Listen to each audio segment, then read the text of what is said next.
Hi, I'm artist Julia Vanderwyk, and what is the difference between the round paintbrush and the long round paintbrush? And why is the long round my personal favorite? Let's find out. So let's look at the shape of the brushes, and we'll notice that the round is indeed round, and the long round is the same general shape, but it has a pointy tip. And that pointy tip makes all the difference in how the brushes handle ink and pigment. So now we're looking at the round, and it is laying down a wash. And we can see that we're getting plenty of water in there.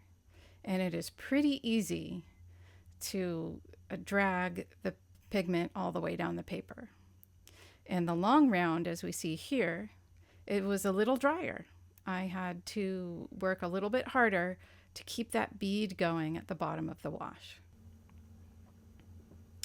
So for the details over the wash, the round is actually doing a really great job. I'm getting good opaque paint here, and to my surprise, I'm able to do some pretty detailed line work with it, and it is handling lots of pigment, and it is handling thin amounts of pigment really well, and I can control the paint using lots of different brush angles. The details with the long round, it's very easy to do thin layers, and I have to work a little harder to get the opaque paint on there. It does the water effects just as nicely, and oh boy, do I love the thin lines and the details that pointy point gives us. I can do all kinds of drawing. I just feel like I have so much control. And we wouldn't be complete without some brush lettering.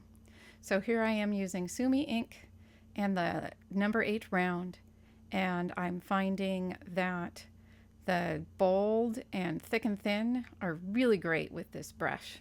It is harder to get a thin line, as we know.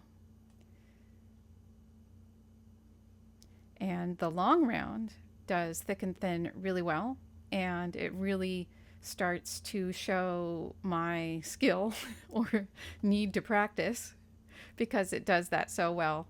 And you can see that I can get really, really tiny thin lines with the very tippy point of the long round, and this incredible range of thick to thin and wash to opaque is the true reason why I love the long round so much.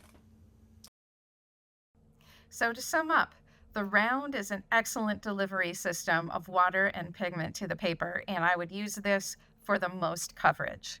And the long round has that to a certain extent, but also has those fine detail capabilities with that wonderful pointy point. And so the long round is my personal favorite for an all-around brush that will give me everything that I want. And if I don't have to choose, I'm going to take both. Thank you for watching. Please give me a like and a subscribe and all that good YouTube-y stuff. And I will see you on the next video.